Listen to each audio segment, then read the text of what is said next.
उद्देश्य ठीक हो जाएगा तो मन लग जाएगा। उद्देश्य हमारा गलत है। अभी पढ़ाई उद्देश्य नहीं है। अगर ठीक से उद्देश्य बन जाए पढ़ाई का तो कैसी बात करते हो। उद्देश्य में बहुत बड़ी ताकत होती है। तो हर कभी अपने उद्देश्य की पूर्ति में कदम नहीं लड़खड़ाते जिसका उद्देश्य बन जाता है। उद्देश्य बन जाए तो ब्रह्मचारी हो, उद्देश्य ठीक हो, एक बार पढ़ लोगे, 1000 वर्ष अगर जीवित रहे कभी भी पूछ लो बात आ जाएगी उसके दिमाग में। अब नाना प्रकार की क्रियाओं से ब्रह्मचर्य का नाश करे, अपने उद्देश्य का नाश करे, तो फिर यही बातें होती जो आप कह रहे हो। कक्षा 9 पढ़े, व्याकरण नहीं पढ़े, शास्त्री नहीं पढ़े, कहीं दूसरी जगह ऐसे नहीं गए कि बैठ के सत्संग सुन के और सीख के बोल रहे, तो भगवद आश्रित हो जाओ सब। अब आप खुद समझना हमारी बात को। आप खुद अपना नाश कर रहे हैं। ब्रह्मचर्य का नाश, वीर का नाश, जीवन का नाश है। ब्रह्मचर्य अगर सही है, आपने किसी तरह इधर उधर, तो ये प्रश्न ही नहीं रहेगा। जिधर दृष्टि डालोगे उधर जय होती चली जाएगी।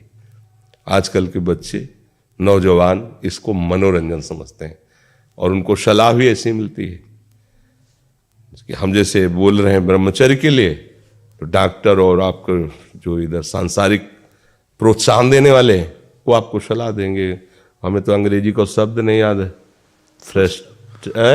फ्रस्ट्रेशन। हाँ, यही जो स्टेशन कह रहे हैं गाड़ी स्टेशन से अलग कर दो तो बोले तुम बहुत शांत हो जाओगे और फिर अपने काम में लो। देखो कैसा उपदेश दिया जा रहा है कि वो, तो ये जो कमियां है ना, ये कोई भूत नहीं है जैसे लोग कहते हैं ना, पता नहीं कौन, ऐसा कुछ नहीं। गंदी आदतें हैं, इन पर संयम लाओ। आप समझ रहे, स्वीकार करते हो हमारी बात कि इसमें आपको संशय है? हाँ, तो आप देखो, हम आज ही सत्संग में बोल रहे थे, हमारे रक्त का स्वभाव है ऐसे, जैसे कट जाए ना तो उसका स्वभाव थोड़ी देर में गाढ़ा होने की कोशिश करेगा। यदि कहीं फ्लो वाली नस कट गई तब तो आपको वहां डॉक्टरी की जरूरत है। अगर ऐसे कहीं त्वचा में ऐसे, तो उसका स्वभाव गाढ़ा हो जाना, वो थोड़ी ही देर में वो अपने आप को बांध लेगा, क्योंकि रक्त का एक स्वभाव होता है। अगर वो बाहर किसी तरह भी आया तो ठंडा होकर गाढ़ा हो जाएगा, वो रोक लेगा। इसकी आखिरी परिणति है वीर्य। वो स्वयं से नहीं निकलता, वो इससे भी गाढ़ी वस्तु है, वो घर्षण से निकलता है। अगर आप उसको गर्म न करें चिंतन के द्वारा, क्रिया के द्वारा, तो नहीं निकलेगा। और जब हम उसको, तो फिर वो जीवन को नष्ट, प्राय इस पर बच्चियां ध्यान ही नहीं देते कि ये कोई मार्ग भी है। और परिणाम क्या होता है कि फिर वो संसार में, जिसे डिप्रेशन कहते हैं, मानसिक रोग से ग्रसित हो जाते हैं, क्योंकि इसका परिणाम यही है। या तो आपको प्रमाद और आलस्य युक्त होकर समाज से अलग पड़ा रहना पड़ेगा, और या फिर आखिरी कि आत्महत्या कर लें, ऐसी सलाह आपका मन देगा, ऐसी स्थिति में पहुंचा देगा। इसलिए हमें लगता है जब तक ब्याह न हो तब तक ब्रह्मचर्य से रहो, ब्याह भी हो जाए तो संयम से रहे। ये जीवनी शक्ति है, ये किसी के साथ खिलवाड़ नहीं करना चाहिए। पढ़ाई लिखाई वो कैसे तुम्हें बताए, अभी आप छेड़ना मत। जैसे लोग कहते ना, मैं बहुत परेशान हूं, कुछ करता नहीं हूं, ऐसा हो जाता है वैसा हो जाता है, तो आपको हम बता रहे रक्त का स्वभाव है जैसे, तो इसकी आखिरी परिणति है वो वीर। उसका स्वभाव नहीं है बहना, उसका स्वभाव ऐसा है। उसको जब तक ताप नहीं लगेगा तब तक वो बाहर नहीं हो सकता। आपने गलत अभ्यास किया, माना 2-4 महीने 5 महीने वो अपने अभ्यासवश पतित होगा, लेकिन आप छोड़िए, उसका चिंतन छोड़िए, उसकी क्रिया छोड़िए, अपने आप वैसे हो जाएगा। जैसे रक्त है, आप 1 महीने में देना शुरू करो, जो देने का नियत कितना, 100-200 ग्राम 500 ग्राम जो भी दिए, 300 जो भी आप दीजिए, हर महीने तैयार हो जाएगा। और आप ना दीजिए तो आपके शरीर को अभ्यास हो जाएगा, आप दीजिए तो शरीर को अभ्यास हो जाएगा। वो शरीर, अगर आप रोज 300, तो फिर क्या होगा, आप मर जाओगे। समझ रहे ना, ऐसे शरीर की क्षमता, जैसे डॉक्टर जन के देखते हैं तुम्हारी क्षमता नहीं खून देने की, चलिए, क्योंकि अगर निकाल लोगे क्षमता नहीं तो उसकी हानि हो जाएगी। हाँ, तुम्हारी क्षमता है, तुम्हारे अंग ठीक है, तुम स्वस्थ हो, महीने में ऐसा या जो समय अवधि, सोचो रक्त की आखिरी परिणति वो है वीर्य। और आप क्या कर रहे हैं? रोज कई कई बार। आपका परिणाम क्या होगा? अगर रोज वो खून निकाला जाए तो आदमी की हालत क्या हो जाएगी?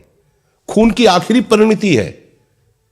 अन्न रस जो हमने पाया उसकी परिणति धीरे धीरे परिवर्तित होते हुए मांस, मज्जा, रक्त, इनके वो आखिरी सप्तम धातु है वीर्य। और उसके साथ ऐसा खिलवाड़, कैसा जीवन होगा आपका? तो इस पर कोई विचार ही नहीं करता, समझता है तो केवल बाबा जियों का विषय। नहीं, आप मनुष्य शरीरधारी हो, आपको भी संयम से चलना है। और जब तक ज्ञान हो तब तक तो संयम से ही चलना चाहिए। बच्चे बच्चियों को तो गृहस्थी में अच्छे गृहस्थ बनेंगे जाकर, फिर उनकी हानि नहीं हो पाएगी उतनी।